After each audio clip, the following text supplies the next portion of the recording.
Ang tingnan po natin, yung kamalian naman itong presiding officer.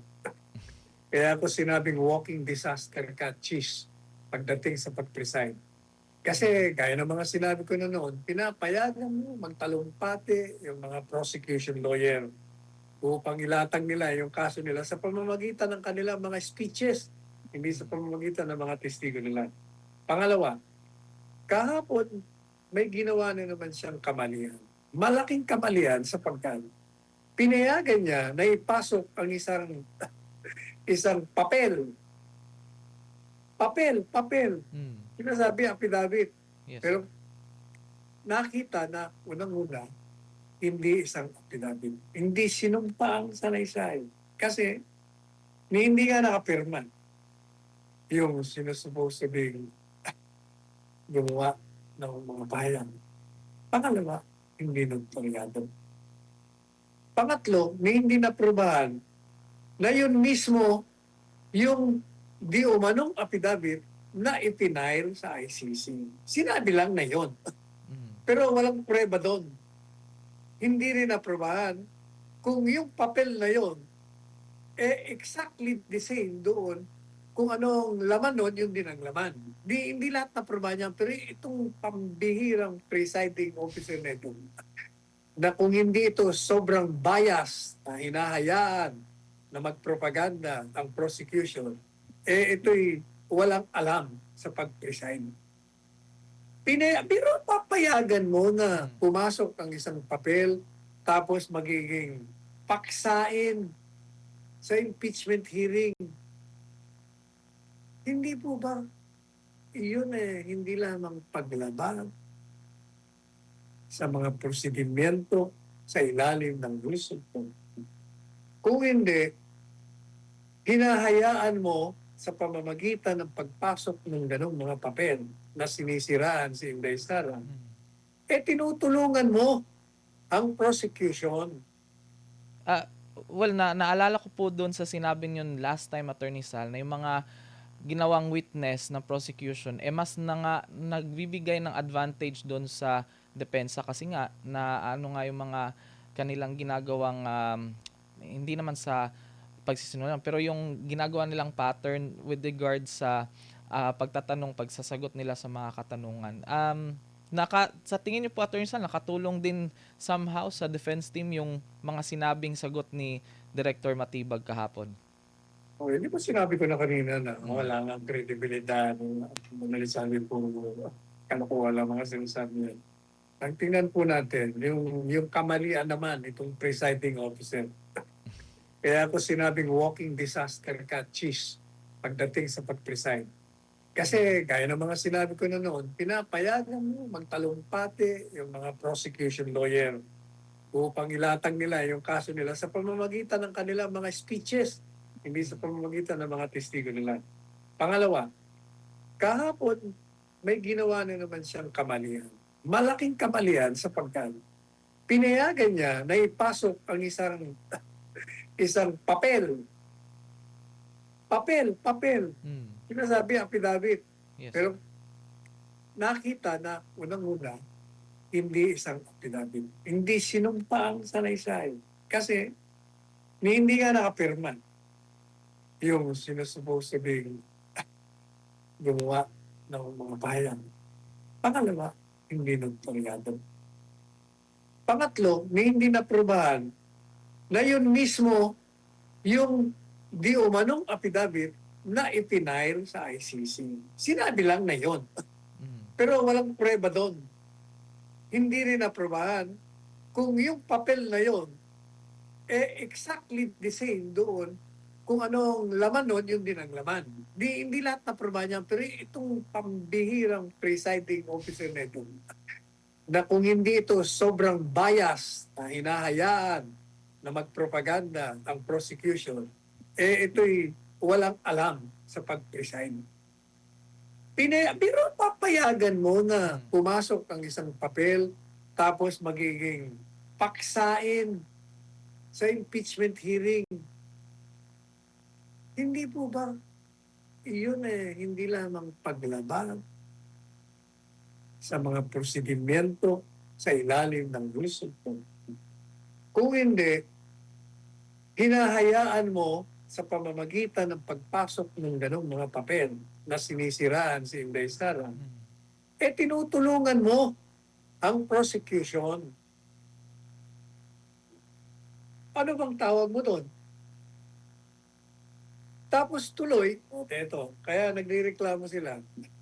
Nagrereklamo na mahaba ang impeachment. Tagal daw.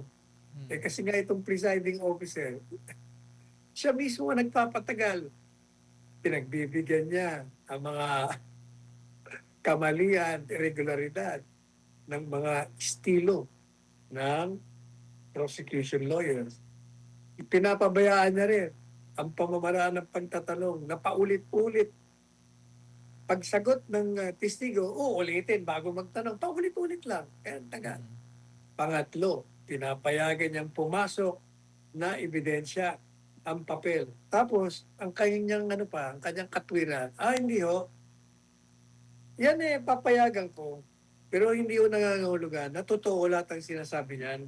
Bahagi lamang yan ng pahayag ng testigo, Jesus Maria Joseph Chis. Alam mo, yung nanonood, hindi nila tinitingnan yan yung katotohanan o kasinungalingan ng payag. Ang naririnig lang nila at ang titingnan nila, yung mga sinabi na paninilaw, sinabi pala ganito. Ano kaya, nako. Madalit sabi, hinuhusgahan na yan. Pati yung mga senator judges dyan. Tao yan Di ba, kasi kagaya niya, pinaniwala mo dahil sa pagpayag mo na yung papel na yun, yun ang kapareho ng sinumpang salaysay na ibinigay ni yung testigo, Las Cañas ba yun? Las Cañas, attorney. Las Cañas. Hindi mo nga naprubahan pa kung yun nga ba ang laman nun, pareho ng laman nun. At hindi mo maaaring magtestigo na totoo yun kasi wala ka namang personal na kaalaman doon. Yun lamang na walang personal na kaalaman ng isang testigo sa isang bagay na tinitistiguan niya, dapat hindi nakakapasok yun. Mr. Cheese. Gagawin na kitang palaman ng sandwich Pambira ka talaga Ay nako, Cheese. Ayan. Sayang ang paghanga ko sa iyo. Sinira mo. Ayan, maraming salamat po, Attorney Sal. Samantala, babasahin na po natin itong mga mensahe mula sa ating mga kababayan. Ito, komento, Attorney Sal, kay Chem in case. Kawawa naman si Chis Escudero, held hostage. One false move and he's done. Alam po ninyo, huwag kayong maawa doon. Kasi tayo ang lumilika ng ating mga failures or success. If you do that, you know the consequences of your act.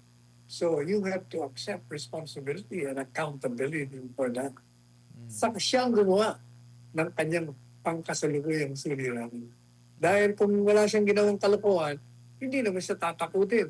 Pang-administrasyon, pakunin ka namin. Labas namin ang kalokohan ko. Ayan. Ito naman po, attorney, from Flora Asuncion, kataas-taasan lang ang wala namang makukulong dyan maliban sa mga kalaban lang, either lacking evidence or they turn into state witnesses. I-impeach nila si VP para sila rin ang manatili sa poder sa 2028. What a travesty. Ayan. Hindi ba ganyan nga nangyayari? Ayan. Ito pa, attorney, from Josen Sevilla. Sana, Attorney Sal, mapanood ito ni VP Sara para makausap niya ang legal team niya at lumapit na sila sa SC. Kasi sa totoo lang, obvious na obvious si Cheese sa pagpanig niya sa kabila, watching from Singapore. Kaya mo na ang defense team. Alam nilang gagawin. Ayan. Ito naman, Attorney Sal, from Mel. Tama ang ginagawa ng NBI sa pag-iimbestiga. Ang nakapagtataka lang, bakit ang mga nababanggit na sangkot sa ghost flood control ay wala kaming nabalitaang iniimbestigahan? Ngayon, hindi mo pa alam yun. Ito pa, from Lauren Chin, Attorney Sal, Attorney, bakit ganyan na lang mag-react si Erwin Tulfo? Matapang ba siya dahil kakampi niya ang ombudsman? Nagpapano lang, nagpo-propaganda lang para makita siya sa telebisyon. Yun ang ginawa niya, eh. Nagrereklamo siya, nagsasayang ng oras, ganun din ang ginawa mo, sinayang mo ang oras pakikinig sa kabalbalan mo, eh. Ang lakas ng boses niya kahapon, Attorney Sala, sa kanyang speech. Eto, from Ashabab Suara. Ito, basahin natin to last, Attorney Sal. Salamat, Attorney Sal and Miss Hannah. Nanood yata siya kahapon sa interview nyo. Talagang kitang-kita ang pagkiling ni Director Matibag. Halatang sumusunod lamang siya sa mga utos mula sa nakakataas. Tama ka, Attorney. Isang malisyosong akusasyon ito. Ang nakakatawa pa, bilang isang NBI Director, dapat ay pinag-aralan niya itong mabuti. Isang napakaselang bagay ang impeachment dahil sa huli, wawakasan nito ang bisa ng mga boto ng 32 milyong taong bumoto kay VP Sara. Ang pagharap ni Director Matibag bilang witness ay hearsay lamang. Wala siyang aktwal na kaalaman sa usapin. Isa lamang itong chismis. Yan. Oo, eh.